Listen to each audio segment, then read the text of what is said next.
이제 더 이상 꼴대가 아닙니다. 롯데가 제대로 된 상승세를 탔는데요.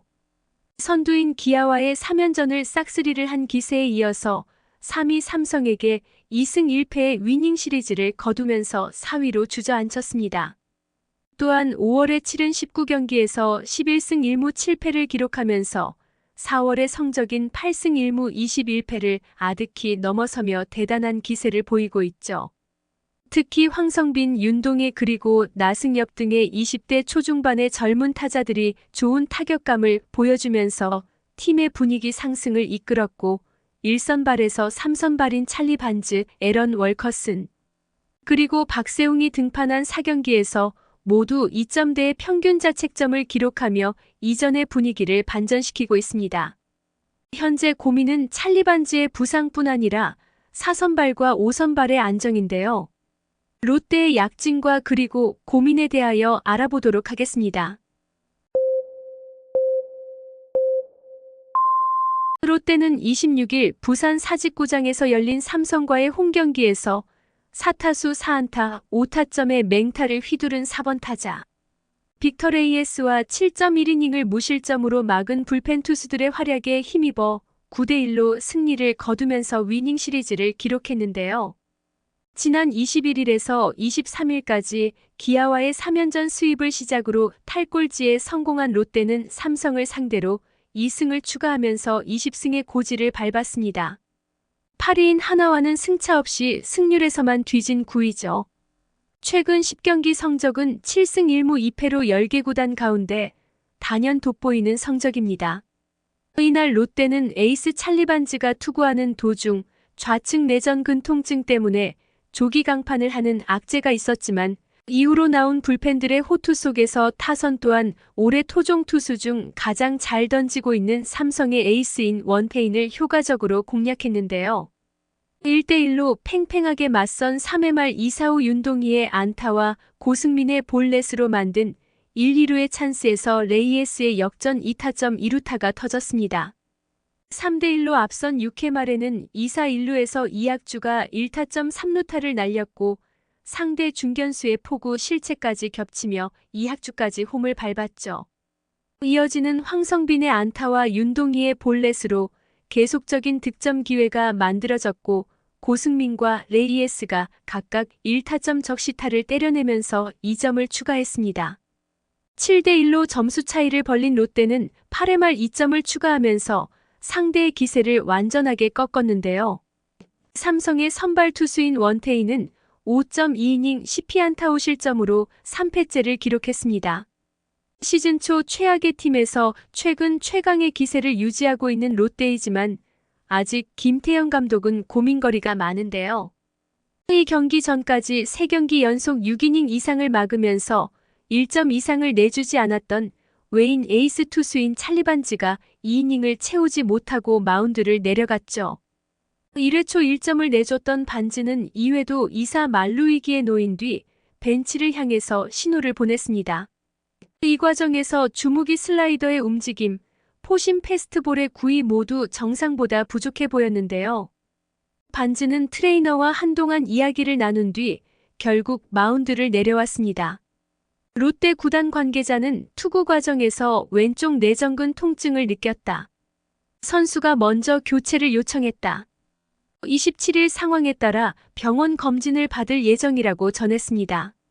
반즈는 이 경기에서 1.2이닝만 던졌지만 현재 79개의 탈삼진을 기록하면서 부문 1위를 유지하고 있는데요.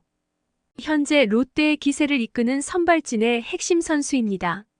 스스로 마운드를 내려오는 선택을 한 것은 더 큰 부상을 방지하겠다는 의지이기도 하지만 아직 정확한 부상을 확인하기는 어렵습니다. 일단 이러한 이슈 자체가 롯데에게도 악재인 것은 분명하죠. 또한 김태형 감독은 다른 고민도 하고 있는데요. 바로 4선발과 5선발입니다. 일단 나균아는 마지막으로 한 번 더 기회를 부여받았습니다. 나균아는 5월 나섰던 4경기에서 한 번도 5이닝을 던지지 못했는데요. 평균 자책점 12.33을 기록하면서 최악의 컨디션을 보이고 있습니다. 하지만 김태형 감독은 다음 경기까지는 지켜볼 것으로 보입니다. 만약 다음 경기마저 좋지 않은 피칭을 한다면 바로 엔트리에서 아웃될 것으로 보이는데요. 올 시즌 김태형 감독의 팀 운용을 살펴봤을 때 충분히 가능성 있는 이야기입니다. 또한 5선발의 자리는 아직 공석입니다. 4월까지 이 자리를 맡았던 이인복이 평균 자책점 7.0을 기록하면서 2군으로 내려갔으나 5월 둘째 주까지는 비로 인하여 미뤄진 경기가 많아서 5선발에 고민을 하지 않았는데요. 이후 젊은 선수인 홍민기와 이민석이 차례로 나오며 쇼케이스를 치렀죠. 지난 25일 삼성전에서 세 번째 주자로 좌완 김진욱이 선발 투수에 나왔는데요.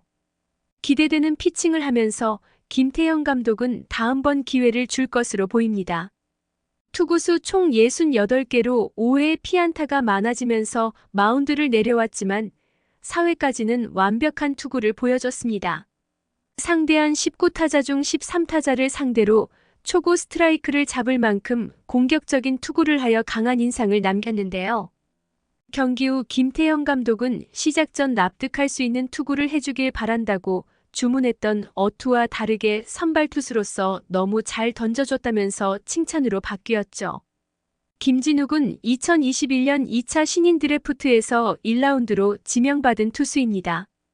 즉시 전력감으로 평가를 받았지만 그의 선발 투수로 안착하지 못했습니다.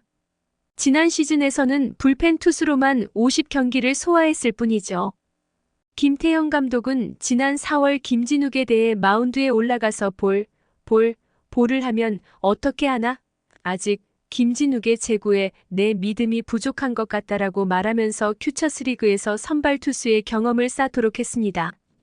김진욱은 기아의 이일이와 키움의 장재영과 함께 2021년 신인 투수 빅3로 평가를 받았는데요. 이일이는 리그 대표 투수에 올라섰고 장재영은 최근 타자로 전향하면서 새 출발에 나서고 있습니다. 그동안 기대에 미치지 못했던 김진욱은 프로선수 커리어의 전환점을 맞이한 것이 틀림없습니다. 마침 팀의 5선발 역할을 효율적으로 잘 수행한다면 큰 존재감을 보여줄 수 있는 기회마저 될 수 있죠. 또한 롯데도 연속되는 부상 악재 속에서 대단한 기세를 유지하고 있는데요. 28일부터는 한화 이글스와의 경기가 있기에 이 기세를 유지한다면 성적 향상을 기대해 볼 수도 있습니다. 박세웅이 선발 투수로 나오며 롯데 타선의 집중력이 살아나고 있기 때문에 좋은 경기력을 보여줄 것으로 보이는데요. 전준우, 정훈, 손호영의 핵심 타자의 부상으로 인한 이탈이 롯데에게 악재지만 새롭게 기대되는 젊은 선수들을 바탕으로 한 단계 도약하는 롯데의 약진이 기대됩니다. 구독과 좋아요는 영상 제작에 큰 힘이 됩니다.